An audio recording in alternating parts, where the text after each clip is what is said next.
Écoutez Sirot Chalek traite première sira sur Balak.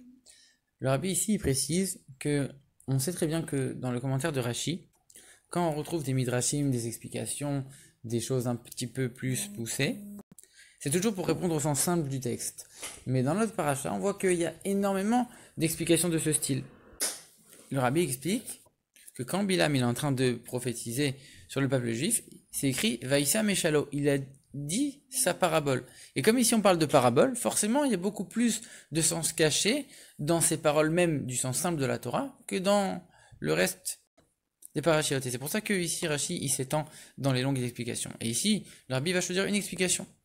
C'est l'explication sur le verset qui dit il n'y a pas de sorcier dans le peuple de Yaakov, dans Israël, Velo Kesem, il n'y a pas de sortilège en Israël.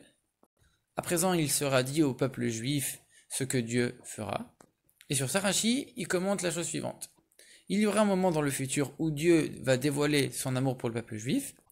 Les juifs seront assis devant Dieu en train d'étudier la Torah, et ils seront parmi les anges. Et les anges demanderont au peuple juif qu'est-ce que Dieu a prévu, qu'est-ce que Dieu a fait. Et eux, en vérité, ça va être l'accomplissement de ce qui est écrit. Vos yeux vont contempler votre maître. C'est Dieu votre maître. Ici, Rachid donne une deuxième explication dans ce même verset en disant comme ça. Ici, quand on est en train de dire il sera dit à Israël, c'est pas au futur, c'est au présent. Et on est en train de dire, eux, ils n'ont pas besoin de sorciers, ils n'ont pas besoin de sortilèges. En vérité, comment ils peuvent savoir ce qui se passe, comment ils peuvent savoir ce que Dieu a prévu? Alors, ils ont uniquement besoin de demander à leurs prophètes, comme par exemple, ou alors dans les Urim et Tumim du Kohen Gadol, c'est comme ça qu'ils arrivent à savoir. Et il termine en disant, Unkelos n'explique pas de cette manière, ne traduit pas de cette manière. Alors ici, l'explication de Rashi, elle est très longue, on comprend pas très bien pourquoi. En plus, il amène deux explications, ça veut dire que l'explication, que la première, elle n'est pas forcément parfaite, la deuxième non plus. Donc en vérité, on va essayer de comprendre pourquoi Rashi ramène deux explications. Pourquoi il termine en disant que Unkelos n'a pas traduit de cette manière, alors que Rashi, on sait très bien qu'il y a plein d'endroits où Unkelos, ils sont pas d'accord l'un et l'autre. Qu'est-ce qui est en train de se passer ici? Donc selon la première explication, ce verset, il fait suite à ce qu'on a vu juste avant, où Bilam il est en train de dire que Dieu il a une affection particulière pour le peuple juif à certains moments, etc. Donc il est en train de dire, voilà, dans ces moments, il y aura bientôt un autre moment comme ça, où Dieu aura de l'affection pour le peuple juif, et après il dit, voilà, ils vont étudier, etc. Mais on voit pas très bien le lien avec le début du verset, où il dit, il y aura pas de sorciers, il y aura pas de sortilèges, etc. Alors que la deuxième explication, il y a un lien direct. Il est en train de dire, eux, ils n'ont pas de sorciers, et comment ils peuvent savoir ce qui va se passer? Parce qu'ils ont des prophètes, etc. Donc a priori, la deuxième explication, elle est beaucoup plus logique. Alors c'est sûr que la deuxième explication, elle est en train de te dire, c'est pas au futur, c'est au présent. Ça marche pas très bien, parce que le verset, il est quand même au futur. Mais d'un autre côté, dans le contenu, c'est beaucoup plus acceptable. Dans ce cas-là, pourquoi Rashi, il met cette explication en deuxième? Il aurait dû la mettre en premier. En plus, on voit que dans le Midrash, c'est celle-là qui est en premier. Parce que c'est celle-là, comme on l'a dit, qui est beaucoup plus logique. D'ailleurs, le Ramban, il mentionne que la deuxième, il mentionne même pas la première explication. Et dans la première explication, où Rashi tire toutes ces sources de dire qu'ils ont étudié devant Dieu, avec les anges, etc. D'où ça sort tout ça? Alors, a priori, on sait qu'il y a une Gemara qui dit tout celui qui fait pas de sortilège, il mérite d'être avec les anges.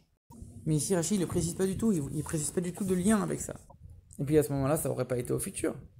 Ça aurait été dès maintenant. Ils n'ont pas de sorciers, donc ils auraient dû mériter tout ce que Rashi raconte, ils auraient dû le mériter maintenant. Et en plus, quel rapport avec l'étude de la Torah, les anges et tout ce que Rashi l'a expliqué? Donc ça répond pas à 100%. En vérité, le rabbi explique la chose suivante. Bilam, il est venu pour maudire le peuple juif. Balak lui a demandé de maudire. Il n'a pas pu. Alors, première chose qu'il dit, pourquoi je peux pas les maudire? Voilà, je les bénis, mais je vais t'expliquer pourquoi. Parce qu'ils ont des qualités extraordinaires. Deuxième fois, pareil, avec toutes les bénédictions qui sont citées dans le texte. Et à ce moment-là, il dit non seulement qu'on ne peut pas les maudire, mais ils peuvent avoir que des brachot, que des bénédictions. Pourquoi? Parce qu'ils n'ont pas de sorciers, ils n'ont pas de sortilège. À ce moment-là, Bilam, qui lui-même est un sorcier, il a besoin de préciser, attention, c'est pas parce que moi, je suis un sorcier, donc j'ai un défaut, si on peut dire, je peux pas arriver à les maudire, c'est parce que eux, ils ont des qualités. Et là, il enchaîne avec la deuxième partie du verset. Alors, en quoi cette deuxième partie du verset, il sera dit à Israël ce que Dieu a prévu? En quoi c'est une bénédiction tellement grande pour les Juifs? Et en quoi, comment Rashi trouve tout ce qu'il a dit dans son explication? D'où il a trouvé tout ça? En vérité, le rabbi il explique la chose suivante. Le mot kaet, à ce moment-là, que Rashi explique tout d'abord au futur. Rabbi explique en vérité, quand c'est écrit de cette manière, ça désigne un moment particulier qu'on connaît très bien. C'est quoi le moment le plus connu où Dieu il a manifesté son amour au peuple juif, où c'est écrit dans les versets? C'est le don de la Torah, où c'est écrit vous serez un trésor pour Dieu, etc., etc. Donc là on comprend très bien. Rachid, dans sa première explication, il dit comme ça, il y aura un autre moment où ce sera exactement comme ce moment-là, le moment de Matan Torah, où les Juifs ils vont étudier devant Dieu, comme c'était le cas à Matan Torah, ils ont étudié, ils ont entendu les commandements de la bouche de Dieu directement. Et comme quand tu es en train de dire, moi j'ai de l'affection pour lui, tu es en train de dire pour lui plus que quelqu'un d'autre, donc tu es obligé de comparer les Juifs à quelqu'un d'autre, mais tu ne peux pas comparer aux non-Juifs, les non-Juifs ils n'ont pas la Torah. Alors tu les compares à qui? Tu les compares aux anges. Pour dire en vérité, les Juifs, Dieu il avait une affection pour les Juifs encore plus que pour les gens, que pour les anges. Et pas seulement les anges qui ont une mission à accomplir matériellement, mais même les anges qui sont en haut, purement spirituels devant Dieu entièrement. C'est pour ça que Rachid dit les anges de service. Et donc en vérité, en disant ce moment-là, il sera dit au peuple juif, etc. Toute cette partie du verset, elle donne une très très grande bénédiction pour le peuple juif. Et Bilam est en train de dire ça pour dire, regarde, c'est pas à cause de moi que moi je suis un sorcier, donc c'est pour ça que j'arrive pas à les maudire. C'est parce que eux ils sont tellement grands. Regarde la bénédiction qu'ils ont, c'est un niveau extraordinaire. Donc maintenant on comprend le lien entre le début du verset, il n'y a pas de sorcier. Ah, moi je suis sorcier, mais regarde, c'est pas à cause de ça, c'est parce que eux ils sont comme ci et comme ça extraordinaires. Voilà le lien entre les deux versets. Alors il pose une question, il dit attends, là quand c'était le don de la Torah, ils ont écouté les deux premiers commandements de Dieu, après ils ont dit attends, on peut plus, Moshe fait à la place de Dieu. Quoi maintenant, ils vont vouloir maintenant étudier de Dieu, qu'est-ce qui va changer? Et puis si tu es en train de dire que le don de la Torah c'était tellement grand, alors pourquoi tu as besoin de parler d'une autre période où ce sera encore comme ça? De toute façon, il y a déjà eu le don de la Torah. En vérité, le Rabbi dit non. Comme Rachid le dit, tes yeux verront ton maître. Dieu, il sera comme ton maître. Tu vas le voir, tu seras devant lui. C'est beaucoup plus fort que Matan Torah.